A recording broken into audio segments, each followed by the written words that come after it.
Balochistan affairs کے Urdu news bulletin سرشپ احوال کے ایڈلائنز کے ساتھ میں ہوں مقبول ناصر۔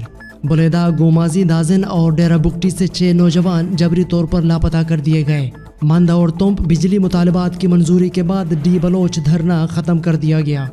وڈ سے 30,000 افراد نقل مکانی کر چکے۔ مطالبات نہ ماننے پر BNP نے ہڑتال و احتجاجی شیڈول کا اعلان کر دیا۔ BBC نے حماس کے لیے دہشت گرد کا لفظ استعمال کرنے سے انکار کر دیا۔ آج اکتوبر کی 13 تاریخ ہے، دن جمعہ، اور اس وقت بلوچستان میں شب کے 10 بج رہے ہیں۔ شب و شبات خبریں تفصیل سے سنیے۔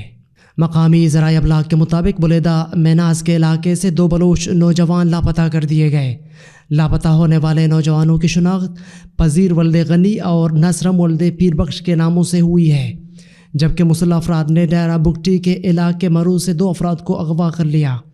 لیوی ذرائع کے مطابق اغوا ہونے والے دونوں افراد ڈیرہ بگٹی کے رہائشی ہیں۔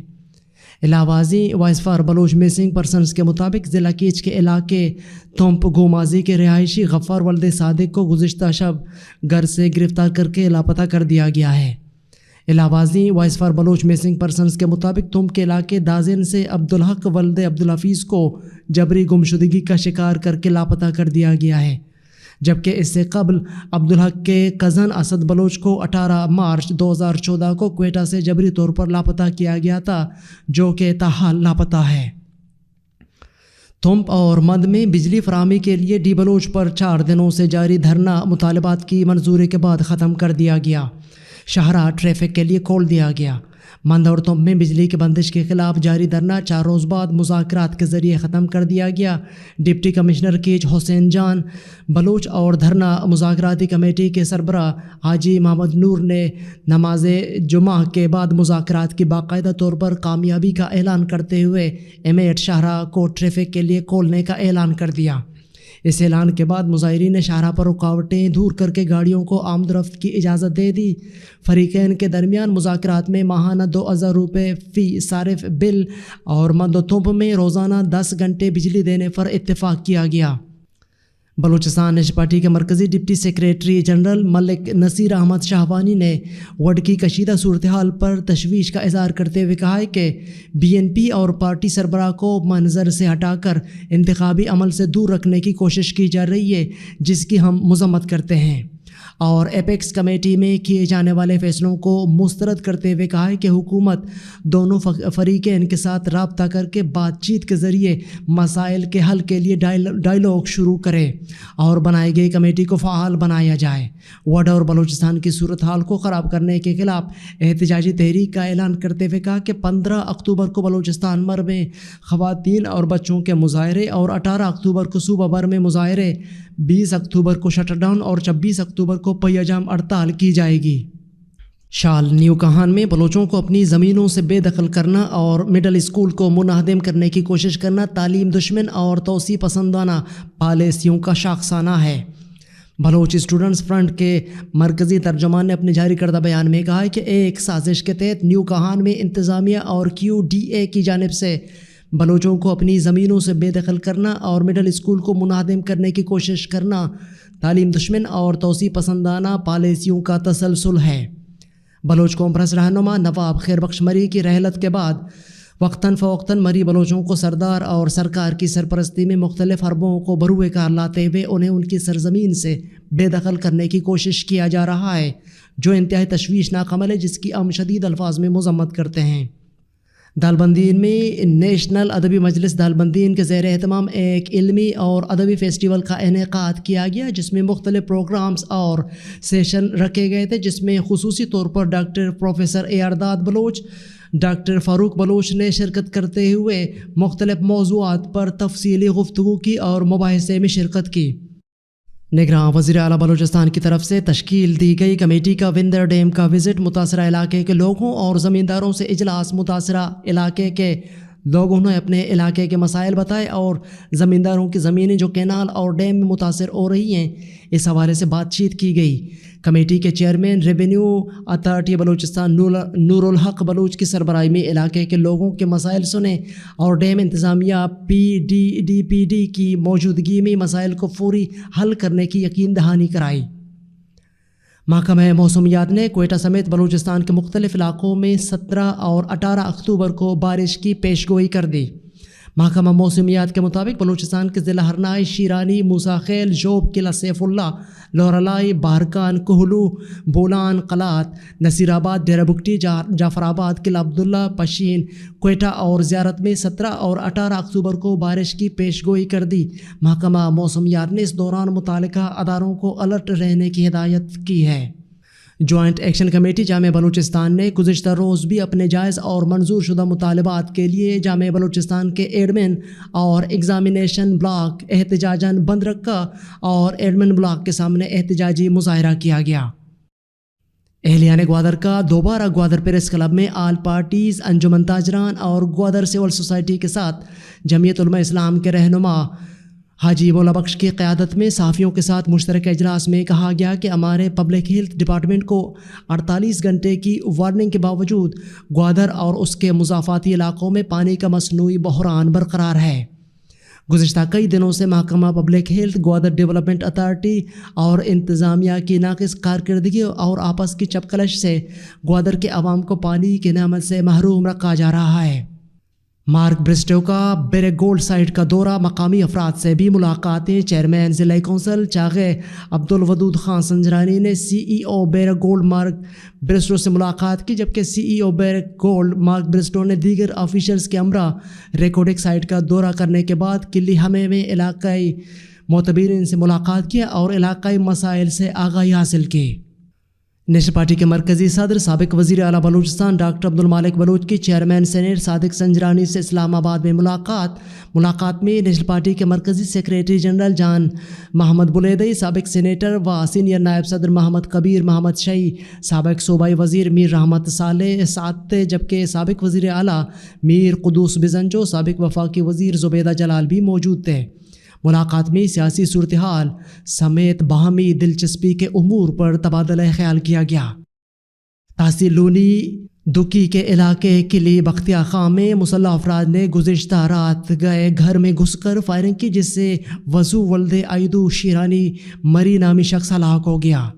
ایڈیشنل سیشن جج تربت نے قتل کا کیس فیصلہ سناتے ہوئے سرکار بنام عبدالحمید وغیرہ میں ملزم عبدالحمید کو سزائے موت اور دین محمد کو عمر قید کی سزا سنا دی۔ ملزمان نے کچھ عرصہ قبل بلیدہ میں عبدالمالک نامی ایک شخص کو قتل کر کے ان کی لاش دفنا دی تھی۔ بلوچستان کے سی ای او کیسکو نے سیکریٹری داخلہ کو خط لکھ دیا ہے، جس میں بل دہندگان کے خلاف کارروائی کے لیے ایف سی کی سیکورٹی طلب کی گئی ہے۔ کیسکو چیف نے محکمہ داخلہ سے ایف سی کی سیکورٹی فراہم کرنے کا مطالبہ کرتے ہوئے بلوچستان کے 7 سرکلز میں بجلی چوروں اور نادہندگان کے خلاف آپریشن کرنے کا عندیہ دیا ہے، جن میں سینٹرل سرکل یعنی کچلاک داشت، خزار، لورالائی، سبی، پشین اور مکران سرکل شامل ہیں۔ دن بھر کی اہم خبروں اور آلات حاضرہ پر مشتمل بلوچستان افیئرز کا ریڈیو نیوز سرشپ احوال، جس کو آپ پیر سے ہفتہ بلوچستان وقت کے مطابق رات 10 بجے بلوچستان افیئرز کے فیس بک پیج، یوٹیوب چینل اور ویب سائٹ پر سن سکتے ہیں۔ اس کے علاوہ آپ ایپل، گوگل و دیگر پوڈ کاسٹ پیج پر ہمارے بلوچی اور اردو نیوز کے ساتھ ساتھ دیگر پوڈ کاسٹ مفت سن سکتے ہیں۔ عالمی اور علاقائی خبریں۔ غیر ملکی خبر رساں ادارے کے مطابق امریکی وزیر خارجہ انٹونی بلنکن نے حماس اور اسرائیل کے درمیان کشیدگی کے حوالے سے اسرائیل کا دورہ کیا ہے۔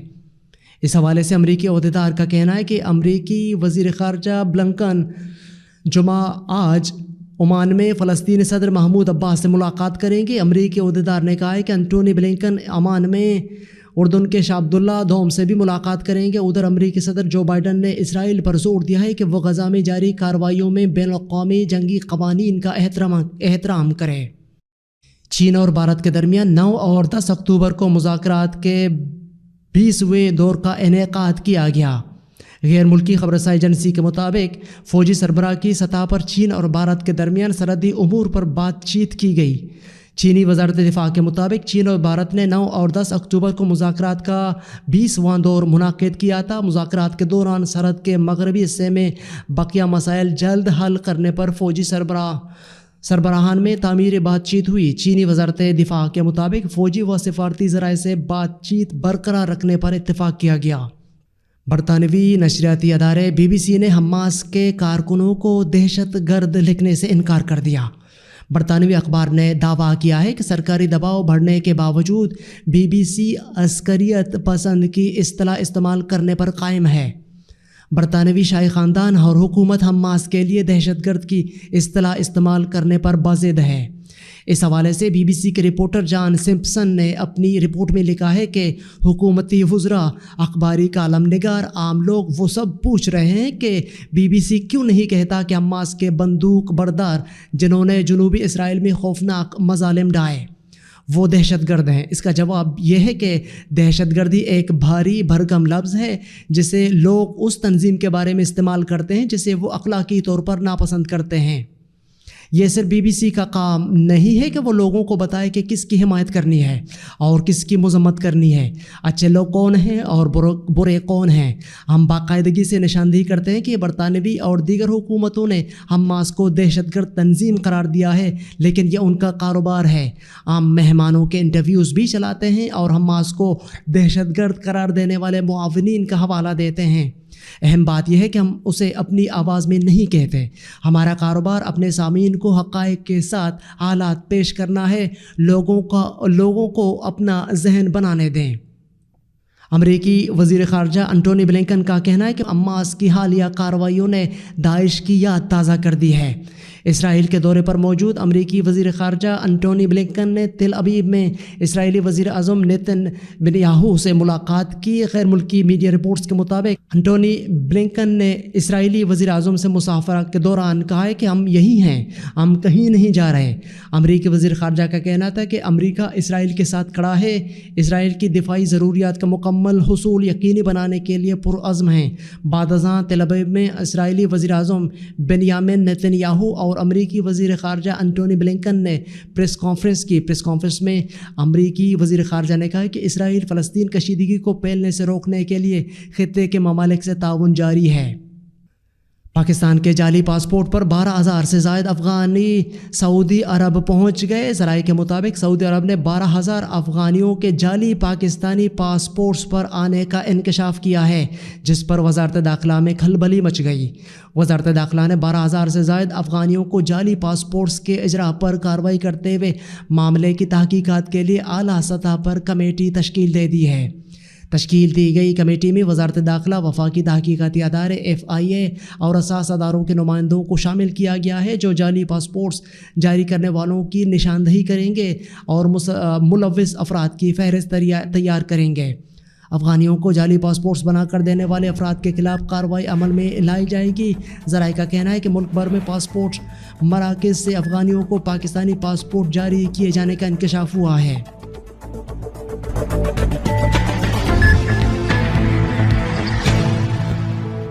آپ YouTube پر اردو نیوز بلیٹن شب 10 بجے اور فیس بک پر 10:30 بجے ملاحظہ کر سکتے ہیں۔ یہ تھیں اب تک کی اہم خبریں۔ مزید خبروں اور اپڈیٹس کے لیے ہماری ویب سائٹ اور YouTube چینل وزٹ کریں۔ اس بلیٹن کے ایڈیٹر تھے قمبر مالک بلوچ اور تکنیکی ایڈیٹر تھے عمر کریم بلوچ۔ مجھے بلوچستان افیئرز کی ٹیم کے ساتھ اجازت دیجیے۔ شب خوش باد۔